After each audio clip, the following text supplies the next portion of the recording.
जम्मू कश्मीर के साथ हम हमेशा हमारी आस्था रखी है।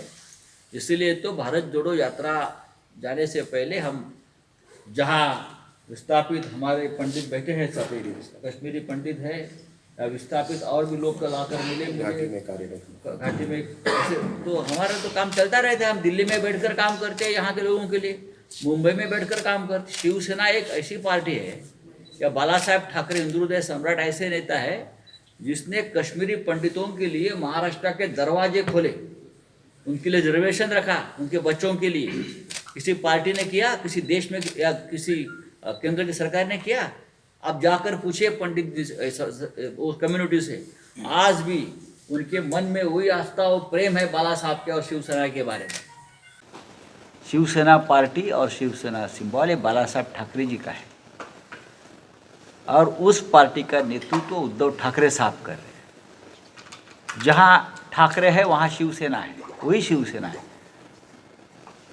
अगर कोई उठकर कहेगा कि ये मेरी पार्टी है, मैं उस पार्टी का मालिक हूँ और इलेक्शन कमीशन 4-4, 5-5 महीने तक सुनवाई लेकर निर्णय नहीं दे पा रही, उसका मतलब क्या है?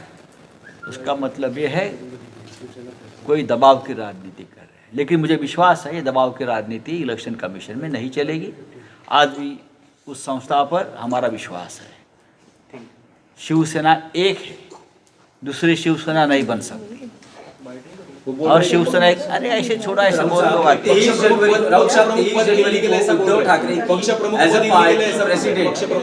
कौन बोलता है? कल इलेक्शन कमीशन में अरे बोलने वाले तो कुछ भी बोल बकते हैं। जिस तरह से कुछ लोगों ने पार्टी तोड़ी है, क्या पार्टी उनके पार्टी के मालिक बन गए क्या? एमएलए चले गए, एमपी चले गए, उसका मतलब पार्टी नहीं, पार्टी जमीन पर है। और पता चलेगा, चुनाव लीजिए। ये सब क्योंकि कोई भगवान के मंदिर में जाकर मूर्ति की चोरी करने वाले भी बहुत लोग होते हैं, लेकिन भगवान के मालिक नहीं बनते, मालूम है ना? तो कुछ लोग बाला साहब ठाकरे की मूर्ति चोरने की प्रयास कर रहे हैं, लेकिन बाला साहब ठाकरे और उनका विचारधारा उनकी नहीं बनती। ये लोगों ने कल ही कहा ना कि हम मोदी के आदमी है, तो मोदी जी के आदमी बाला साहब ठाकरे के ऊपर अपना अधिकार कैसे बता सकते हैं? या शिवसेना के ऊपर? आप मोदी जी के आदमी, या मोदी जी के साथ रहो, हमारा कोई विरोध नहीं है। इलेक्शन कमीशन के पास कल जो आर्गूमेंट हुआ है आपने देखा होगा, बहुत ताकत से हुआ है। मुझे मालूम नहीं क्या है यो भारत जोड़ो यात्रा के बारे में। मैंने अभी जवाब दिया कि मैं उस यात्रा को एक राजनीतिक यात्रा नहीं मान रहा।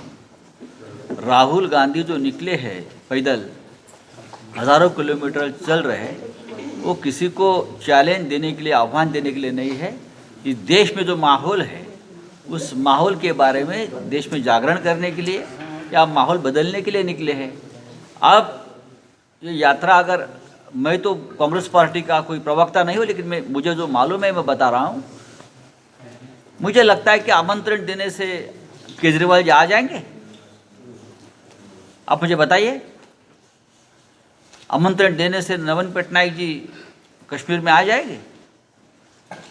मुझे दरवाजा पहले से तो नहीं बंद करना? नहीं, दरवाजे तो खुले ही रखे थे कांग्रेस ने, लेकिन देखिए कि कांग्रेस को छोड़कर कुछ लोग एक अलग संगठन या विरोधी दल का संगठन बनाना चाहते हैं। उसके ऊपर भी चर्चा होगी आने वाले दिनों में। लेकिन ठीक है, ये कोई मंच नहीं है और मैं कोई अधिकृत प्रवक्ता नहीं हूँ या नेता नहीं हूँ उस संगठन का। चलिए, धन्यवाद। टेक वन अब आपके व्हाट्सएप पर।